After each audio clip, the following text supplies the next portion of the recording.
Hello. Welcome to another video in this series called Jesus versus Serapis, where we examine the silly claim that Christians before the year 325 did not have a Jesus to worship, but instead they worshiped Serapis. That's right, a lot of people actually believe that. So we're going to do this series, and we're going to count back from the Council of Nicea, and we're going to look at what different writers said about the Christians, either Christian writers and non-Christian writers. So in the first video, we looked at Lucius Lactantius, who wrote in 315 AD about Christianity. And by the way, Lucius Lactantius, despite the weird name, was a native African. For those of you that like to believe that Christianity didn't come to the African people until American slavery, you're wrong. Then we looked at Origen. We looked at Origen and Celsus. Now, Origen also is a native African who's a Christian who wrote about Christianity, and Celsus was a Greek philosopher who despised Christianity. So Origen's work was a response to Celsus, and as such, he quoted Celsus. So we got to see what both of those men wrote about Christianity, and we got to examine to see if the Christianity they described sounded like Christians worshiping Jesus or Christians worshiping the Greek God Serapis. Then we looked at the Muratorian canon, which is the oldest known list of books in the New Testament, and that was written in 180 AD. And again, that is the early known list of someone saying, here are the books of the New Testament. And that document alone, actually all of these documents alone, but specifically that one, since it's about the Bible, that document alone completely destroys the concept of, oh, there was no Jesus before the Council of Nicea, and Jesus was created in 325, and because the Bible was already written. That the Muratorian canon talks about the Bible. It names Matthew, Mark, Luke, John, Peter, 1 Corinthians, 2 Corinthians. It names all the books of the Bible. So the Bible existed before the Council of Nicea. The Bible talks about Jesus. Jesus existed before the Council of Nicea. It's that simple. Story over. But for the sake of education, we're going to continue. Today we're looking at Lucian of Samosata. Now, as you can see here on the Encyclopedia Britannica's website, Lucian, Greek Lucianos, I'm not reading all that. Lucian Samosata died after 180 in Greece, Athens, Greece. He was an ancient Greek rhetoric and pamphleteer and satirist. Now, his writing about Christians is the one that I find the most, I don't know, I like that one the best. He hated Christians. He had no respect for Christians. A lot of these writers actually don't. So don't come in my comments talking about, oh, well, this is only the white man who loves Christianity that you're citing. No, this person hated Christianity, and Celsus before him hated Christianity as well. So there you go. What we're going to be looking at is his work called The Passing of Peregrinus. Here is the Amazon book for it, Lucian, The Passing of Peregrinus. I'm cheap. I'm not buying it. So I am going to go to where I always go when it comes to writings regarding early Christians. I'm going to earlychristianwritings.com. This is a resource. This is a compilation of all of the ancient writings that are about Christians or mention Christians, biblical books, non-biblical books, books written by non-Christians. All of that's here. So this is where I go usually. And where is he? As you can see here, if you are unfamiliar with this site, it gives you an entire list of documents that mention Christians or Christianity or Jesus. And it gives you the time, which you go back and research, of course. I'm not saying you just believe my word for it, but it gives you the time that scholars believe that these books were written. And as you can see here, if you notice, all of the biblical books are at the earliest time, because like Christians have been telling y'all for a long time now, the Bible existed way before the Council of Nicea, hundreds of years before the Council of Nicea. But since people don't want to hear that, I'm just going to take the time to show you. Now, Lucian of Samosata, he wrote The Passing of Peregrinus between 165 and 175. Again, you can check that on any other sites. You don't have to take my word for it. I don't expect you to take my word for it. And the reason why, where's my tab at? All right, here you go. So we're not going to read this whole story because a lot of it has nothing to do with Christians. And what this is a story about a man named, as you can see here, it's about a man named Peregrinus Proteus. And this Peregrinus Proteus was some kind of philosopher or whatever who ended up killing himself. You can go online and he's an actual person. Obviously, whether or not this is a true story about him, that's for you to decide. But he is a real person who actually killed himself in protest at the Olympic Games at some year. I guess, 180, 179, or whatever. So, there are going to be 3 chapters we're going to reach here because this describes Proteus's interaction with the Christians. Right? So, there's 2 passages about him, his interaction with the Christians, and this passage here is about him. Right? Just to give you some context. So, Lucian of Samosata, he's giving you the life story of this guy, and this guy just got finished doing all of these terrible things, and that's where we start off in verse 10. All of this and the like of it I propose to pass over, for he was still unshapen clay, and our holy image had not yet been consumed for us. What he did to his father, however, is well worth hearing. But you all know it. You've heard about how he strangled that aged man, unable to tolerate his living beyond 60 years. Then, when the affair had been noised abroad, he condemned himself to exile and roamed about, going from one country after another. So this man killed his own father, and he's roaming. In verse 11, it was then that we learned the wondrous lore of the Christians, by associating with their priests and scribes in Palestine. And how else could it be? In a trice he made them all look like children, for he was prophet, cult leader, head of the synagogue, and everything, all by himself. He interpreted and explained some of their books, and even composed many, and they revered him as a god, made use of him as a lawgiver, and set him down as a protector. Next after that other, to be sure, whom they still worship, the man who was crucified in Palestine, because he introduced this new cult into the world. I'm going to read this again. So Proteus Peregrinus was wandering around, and he ran into the Christians. It was then that he learned the wondrous lore of the Christians by associating with their priests and scribes in Palestine. You know where Palestine is at? Palestine is in Israel. Where did Christianity start? In Israel. So let's see what he says about it. And how else could it be? In a trice he made them all look like children, for he was prophet, cult leader, head of synagogue, and everything, all by himself. So this guy, this author is saying that Proteus Peregrinus came near and was just like this, he's a philosopher. So he's saying that this guy wowed the Christians, and the Christians were just so gullible, and they just gave him all kind of praise. He interpreted and explained some of their books, and even composed many, and they revered him as a god, made use of him as a lawgiver, and set him down as a protector. Next after that other, to be sure, whom they still worship, the man crucified in Palestine, because he introduced this new cult into the world. So this guy, and of course, you don't have to automatically assume that he's telling the truth, especially since he's a satirical writer. But what he does mention is that this guy ran into Christians.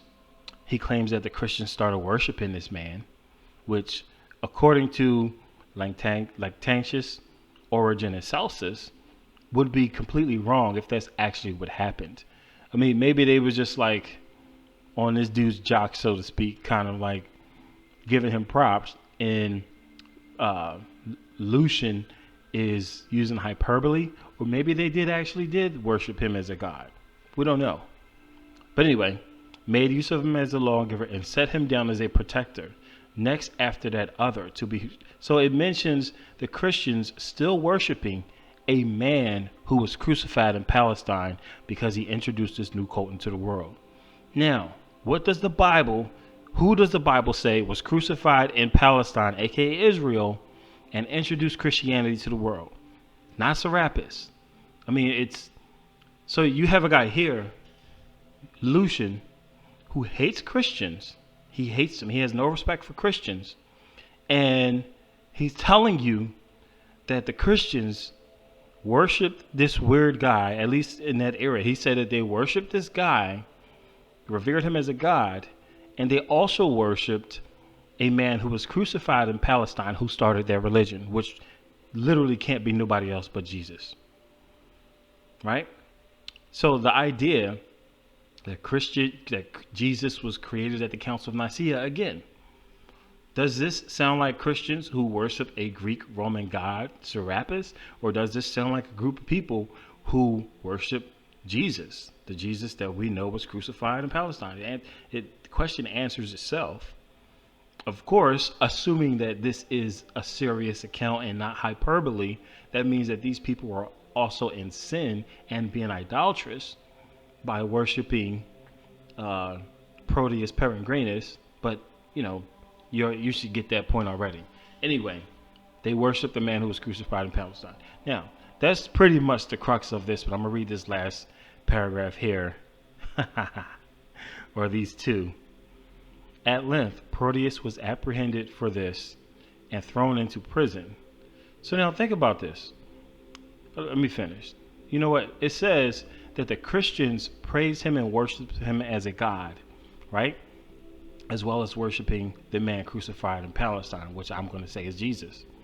And it says, then at length Proteus was apprehended for this and thrown into prison. Why would the Romans, if the Christians just worshiped Serapis, why would they have a problem? Why would the Romans throw Proteus in jail because the Christians were, quote unquote, worshiping him, right? Anything that was associated with Christianity was considered evil by the Romans. So the idea that they worshipped a god introduced to them by the Greeks or the Romans would be silly. The idea of them worshiping this guy Proteus was silly. But anyway, then at length Proteus was apprehended for this and thrown into prison, which itself gave him no little reputation as an asset for his future career and the charlatanism and notoriety seeking that he was enamored of. Wow, this dude's a scammer. Well, when he had been imprisoned, the Christians, regarding the incident as a calamity, left nothing undone in the effort to rescue him.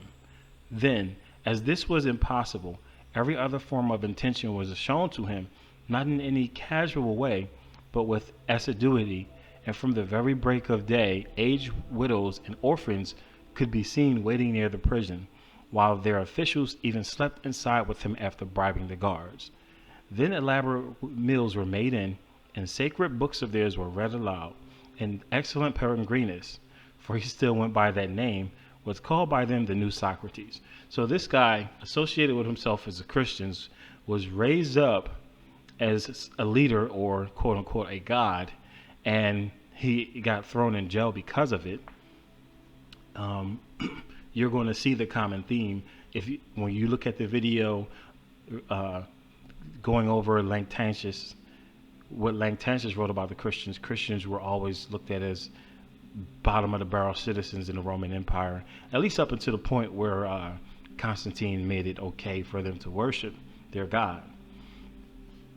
Indeed, people came from all the cities in Asia, sent by the Christians at their common expense, to succor and defend and encourage the hero.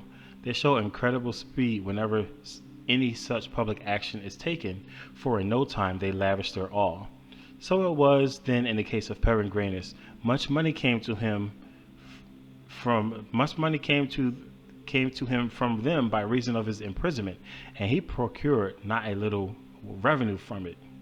The poor wretches have convinced themselves, first and foremost, that they are going to be immortal and live for all time, in consequence of which they despise death and willingly give themselves into custody, most of them.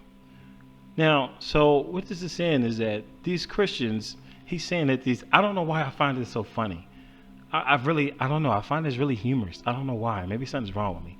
But he's saying that these Christians were being bamboozled by this charlatan, and they're giving up all of their money because what he's saying is that the Christians, because of their belief, they don't necessarily value the worldly possessions. So they don't have a problem parting ways with them.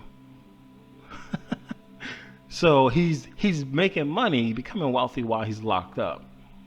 And he says also, the Christians, because they believe they're going to live forever. Now you tell me if that's a Serapis believing cult or a Christian or a Jesus believing cult, so to speak. Because of their beliefs, they don't really value their freedom, and they don't really value their money. So that's just pretty cool to see that, back then, how Christians were viewed and what they did. Let's continue. Furthermore, their first lawgiver persuaded them that they were all brothers of one another after they have transgressed once. For all, by denying the Greek gods and by worshiping that crucified Sophist himself and living under his laws. Now I'm going to stop right there. I'm going to read it one more time. Therefore, their first lawgiver persuaded them that they are all brothers of one another after they have transgressed once. After they have transgressed once for all, by denying the Greek gods. What kind of God is Serapis again? A Greek god. What's the claim? That Christians worship Serapis before the Council of Nicea? You can't get any clearer than this, and this is coming from a guy who clearly has no respect for these Christians whatsoever. By denying the Greek gods and worshiping that crucified Sophist himself and living under his laws. Question: is this person referring to the crucified man who started Christianity? Is he referring to him as a hypothetical, as an allegory, or is he referring to this person as if he actually lived, was actually crucified, and actually started Christianity? See, again, there is so much proof and evidence that Jesus was real, and that at the very least, that Jesus was a real human being who lived, and he was the basis of Christianity. Now, of course, the idea that he's the Son of God or that he did miracles, that's a whole nother thing. And of course, I believe it. That would be a whole nother thing that I would have to try to convince you of. But the idea of him just existing, come on, you can't get any clearer than this. This is the second person we've looked at who doesn't like Christians, who doesn't respect Christians. And they say that the Christians will not worship no other God. All right, so let me finish reading this part. Therefore, they despise all things indiscriminately and consider them common property, receiving such doctrines traditionally without any definite evidence. So if any charlatan and trickster, able to profit by occasions, come among them, he quickly acquires sudden wealth by imposing upon simple folk. So I don't know why that's so funny to me, probably because it still happens today with some of these mega churches and some of these televangelists who are filthy rich, by selling holy prayer cloths and stuff. It's so disgusting. But I don't know, for some weird reason, I find this hilarious. But his description of Christianity, again, it's pertaining to our discussion. It's that these Christians, they worship a crucified sophist. I don't know what that means, but I know it's something negative. Furthermore, their first lawgiver, I'm not going to read it again. They worshiped a crucified person who started their religion, was crucified, and taught them that they are all brothers, that they'll live forever, that to deny all other gods. It literally says this. Now, and again, if you don't believe me, just reread all of this, and this guy has no respect for Christians. What you'll find is that most of the Greeks and Romans, pretty much all of the Greeks and the Romans during this time period, before Constantine, hated Christianity. When we read Lactantius, the various leaders went out of their way to attack Christians because to them the Christian faith was so stupid and so ridiculous. They didn't honor none of the recognized gods that were recognized of having actual power. They worshiped a man who was crucified, which was the most despicable death possible. And like, Christianity was a foreign thing to them. They wouldn't bow down and honor their king, like not kings, but the Caesars and stuff. They wouldn't do it. And they didn't have statues or nothing. And they didn't have no church. They didn't have temples. And they didn't have statues. So what kind of religion is this? You don't have no statues. You can't see your God. Your God was crucified, and your God was a man who was crucified years ago. To the Romans, that was just complete idiocy and also weakness. But at the same time, they viewed Christianity as a threat, because Christianity would not submit to their rule, because the Christian was like, I'm not bowing down to no Caesar. I ain't bowing down to no ruler. I bow down to Jesus, dog. So they view that as a threat, and that's why they always attacked Christianity. Now, in terms of Peregrinus, if you were to continue this story, there's really not much else about the Christians here. He kind of passes away from the Christians, and he goes along his way till eventually he makes his way to the Olympic Games and kills himself. So I'm pretty much done with this document. Again, it's written by Lucian of Samosata. It's called The Passion of Peregrinus. You can check out the Wikipedia page for it. It is a satire by the Syrian Greek writer Lucian, in which the lead character, the cynic philosopher Peregrinus Proteus, takes advantage of the generosity of Christians and lives in a disingenuous life before burning himself at the Olympic Games of 165. So again, like I said, this person, Peregrinus Proteus, he's an actual person. You know, whether or not how much of this story actually matches his life versus how much of it is satire, I don't know. I couldn't tell you. But I mean, here you go. I really don't know what else to say at this point. If you still think that Christians worshipped Serapis before 325, after looking at this story, then you are being willfully ignorant. And that's really all I have to say. But for the sake of education, we're going to still continue this journey through this video series. We're going to go work our way all the way back to the Gospels, right? So that's it. Please share this video if you found it useful, and have a nice day.